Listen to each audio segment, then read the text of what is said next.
أعوذ بالله من الشيطان الرجيم بسم الله الرحمن الرحيم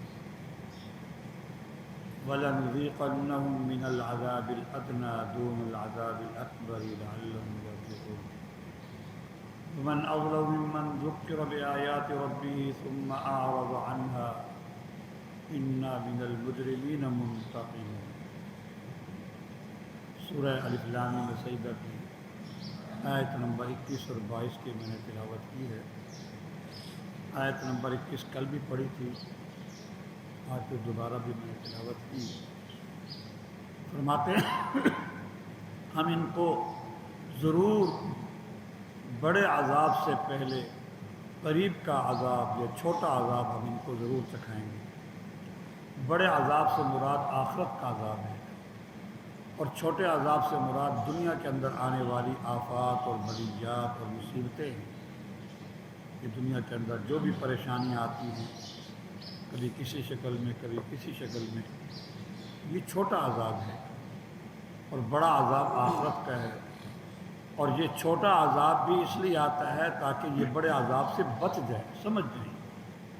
چھوٹے عذاب سے ان کی مصیبت پریشانی آ گئی، بیماری آ گئی، یہ نقصان ہو گیا، تاکہ لعلہم یرجعون، تاکہ یہ اللہ کی طرف رجوع کرے، توبہ کرے۔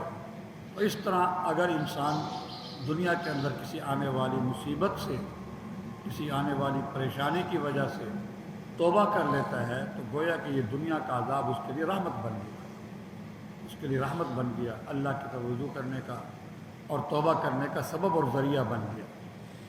اس سے ایک بات یہ، اور یہی مضمون جو ہے اللہ تبارک و تعالیٰ نے سورہ روم میں بھی چند رکوع پہلے بیان فرمایا، ظہر الفساد فی البر والبحر بما کسبت ایدی الناس لیذیقہم بعض الذی عملوا لعلہم یرجعون۔ یہ دنیا میں بر اور بحر میں جو بھی تمہیں فساد نظر آتا ہے، زلزلے کی شکل میں، طوفان کی شکل میں، سیلاب کی شکل میں، بیماریوں کی شکل میں، یہ تمہارے کرتوتوں کی، بعض کرتوتوں کی تمہیں سزا دی جاتی ہے تاکہ تم اللہ کی طرف رجوع کرو۔ تو بہرحال اس سے معلوم ہوا کہ دنیا کے اندر جو کہ پریشانی آتی ہے، مصیبتیں آتی ہیں، وہ اس لیے آتی ہیں تاکہ انسان توبہ کرے، اللہ کی طرف رجوع کرے۔ تو یہ دنیا کی پریشانی اور مصیبتیں ایک لحاظ سے رحمت ہے، لیکن رحمت تبھی بنے گی جب انسان توبہ کر لے۔ اگر انسان نے توبہ نہیں کی اور بڑے منصوبے بنا لیے لیکن توبہ نہیں کی، اس کی حکمت کو نہیں سمجھا، اس کے لیے رحمت نہیں۔ باقی رہا انبیاء علیہ السلام اور اولیاء پر جو پریشانیاں آتی ہیں وہ اس سے الگ چیز ہیں، وہ اس سے الگ چیز ہے، کیونکہ انبیاء علیہ السلام کے گناہ تو ہے ہی نہیں کہ گناہوں کی وجہ سے ان کو دی جا رہی ہو۔ وہ ان کا ایک امتحان ہوتا ہے، اور امتحان سے مقصد رفع درجات ہوتے ہیں تاکہ ان کے درجے بلند ہوں۔ تو انبیاء علیہ السلام اور نیک لوگوں پر، اولیاء پر، صالحین پر جو کوئی پریشانیاں آتی ہیں، مصیبتیں آتی ہیں، وہ اس چیز سے الگ ہیں، وہ عذاب نہیں ہیں بلکہ وہ امتحان ہوتی ہیں تاکہ ان کے درجات، تم امتحان میں انہوں نے کامیاب ہونا ہوتا ہے تاکہ اللہ پاک ان کے درجات بلند کرے۔ دوسری آیت میں فرمایا وَمَنْ أَظْلَمُ مِمَّنْ ذُكِّرَ بِآيَاتِ رَبِّهِ۔ یہ جو چھوٹا عذاب اور بڑا عذاب جو ہوگا ان کو، یہ بالکل انصاف ہے، کیونکہ جب ان کے سامنے ہماری آیات ان کو یاد دلائی جاتی ہیں، اللہ کی آیات ان کے سامنے پڑھی جاتی ہیں، تو بجائے تسلیم کرنے کے، ماننے کے، ایمان لانے کے، اس سے روگردانی کرتے ہیں، منہ موڑ لیتے ہیں۔ اس سے بڑا ظالم کون ہوگا؟ اس سے بڑا ظلم کیا ہوگا؟ تو ظالم کی سزا ہوتی ہے۔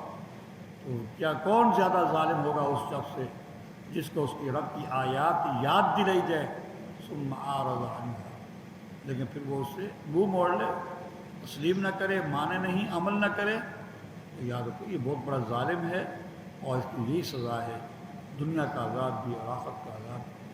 انا من المجرمین منتقمون، بے شک ہم مجرموں سے انتقام لینے والے ہیں۔ مجرم سے مراد عام ہے، کافر ہو یا اللہ کا نافرمان ہو، سب سے اور انتقام سے مراد بھی عام ہے، چاہے دنیا کے اندر انتقام ہو یا آخرت کے اندر انتقام ہو، یہ عام ہے۔ بے شک ہم ہر قسم کے مجرموں سے ہر طرح کا انتقام لینے والے ہیں۔ 3 گناہ ایسے ہیں، حدیث میں آتا ہے کہ اللہ تبارک و تعالیٰ اس کی سزا دنیا کے اندر بھی دیتے ہیں، ایک ظالم کی امداد کرنا، کسی بھی ظالم کی امداد کرنا، مدد کرنا، یہ بھی اس کی پکڑ دنیا کے اندر بھی ہوتی ہے۔ والدین کی نافرمانی، اس کی سزا بھی اللہ پاک دنیا کے اندر دیتے ہیں۔ اور تیسرا، حق کی مخالفت کرنا کھلم کھلا، حق کی مخالفت کرنا کھلم کھلا، حق کی مخالفت کرنا جھنڈوں کے ساتھ، نعروں کے ساتھ، اعلاناً جو ہے کھلم کھلا حق کی مخالفت کرنا، اس کی سزا بھی اللہ پاک دنیا کے اندر دیتے ہیں۔